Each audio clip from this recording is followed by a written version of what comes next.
Assalamualaikum warahmatullahi wabarakatuh. Perkenalkan saya Fikri Rafirdaus dari kelas Ekonomi Syariah 2 reguler. Di sini saya akan menjelaskan materi tentang manajemen risiko bank syariah. Jadi pada manajemen risiko bank syariah ada beberapa poin risiko. Yang pertama ada yang namanya risiko kredit.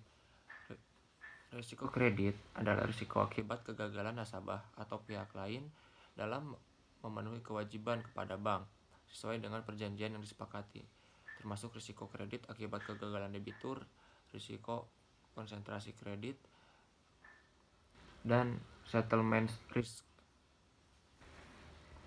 Risiko konsentrasi pembiayaan merupakan risiko yang timbul akibat terkonsentrasinya penyediaan dana kepada satu pihak atau kelompok pihak, industri, sektor, atau area geografis tertentu yang berpotensi menimbulkan kerugian cukup besar yang dapat mengancam kelangsungan usaha bank tersebut. Yang kedua ada risiko pasar. Risiko pasar adalah risiko pada posisi neraca dan rekening administratif akibat perubahan harga pasar, antara lain risiko berupa perubahan nilai dari aset yang dapat diperdagangkan atau disewakan. Risiko pasar meliputi antara lain risiko benchmark, suku bunga, risiko nilai tukar, risiko komoditas, dan risiko ekuitas.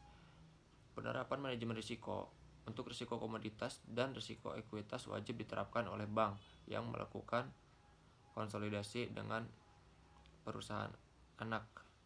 Risiko komoditas adalah risiko akibat perubahan harga instrumen keuangan dan posisi trading book dan banking book yang disebabkan oleh perubahan harga komoditas. Yang ketiga, ada risiko likuiditas. Risiko likuiditas adalah risiko akibat ketidakmampuan bank untuk memenuhi kewajiban yang jatuh tempo dari sumber pendanaan arus kas atau dari aset likuid berkualitas tinggi yang dapat digunakan tanpa mengganggu aktivitas dan kondisi keuangan bank.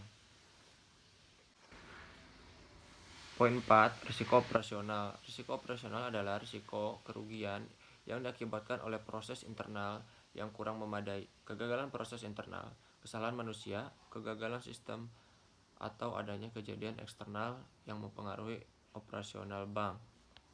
Lalu yang kelima ada risiko hukum. Risiko hukum adalah risiko akibat tuntutan hukum atau kelemahan aspek yuridis. Risiko hukum timbul antara lain karena ketiadaan peraturan perundang-undangan yang mendukung atau kelemahan perikatan seperti tidak dipenuhinya syarat sahnya kontrak atau pengikatan agunan yang tidak sempurna. Poin ke-6 ada risiko reputasi. Risiko reputasi adalah risiko akibat menurunnya tingkat kepercayaan pemangku kepentingan atau stakeholder yang bersumber dari persepsi negatif terhadap bank.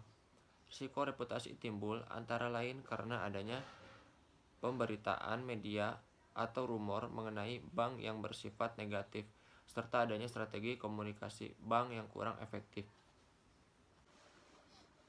Poin ke-7 ada risiko strategik. Risiko strategik adalah risiko akibat ketidaktepatan dalam pengambilan atau pelaksanaan suatu keputusan strategik serta kegagalan dalam mengantisipasi perubahan lingkungan bisnis. Risiko strategik timbul antara lain karena bank menetapkan strategi yang kurang sejalan dengan visi dan misi bank tersebut, melakukan analisis lingkungan strategik yang tidak komprehensif, atau terdapat ketidaksesuaian rencana strategik antar level strategik. Yang ke-8 ada risiko kepatuhan. Risiko kepatuhan yaitu risiko akibat bank tidak mematuhi atau melaksanakan peraturan perundang-undangan dan ketentuan yang berlaku serta prinsip syariah. Poin ke-9 ada risiko imbal hasil.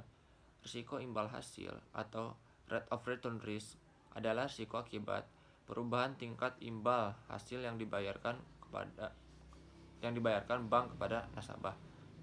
Karena terjadi perubahan tingkat imbal hasil yang diterima bank dari penyaluran dana yang dapat mempengaruhi perilaku nasabah dana pihak ketiga bank.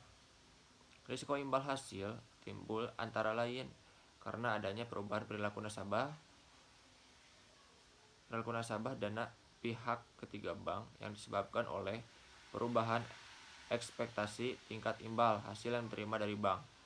Perubahan ekspektasi bisa disebabkan oleh faktor internal seperti menurunnya nilai aset bank atau faktor eksternal seperti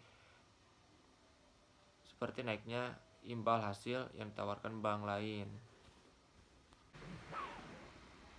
Poin terakhir, poin yang ke-10, yaitu risiko investasi.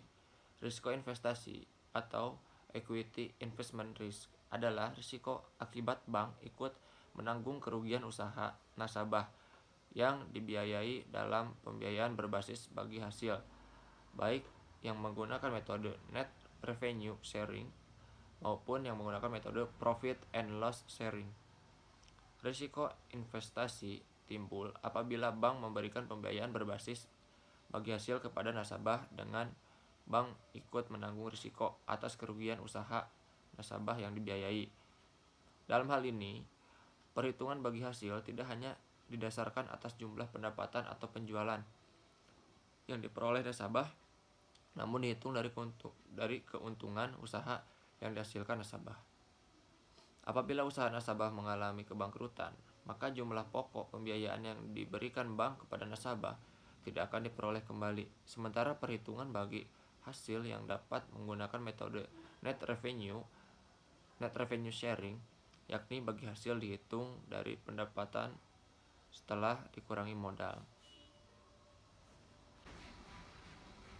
Mungkin sekian penjelasan dari saya mengenai materi manajemen risiko bank syariah. Mohon maaf bila banyak kekurangan. Assalamualaikum warahmatullahi wabarakatuh.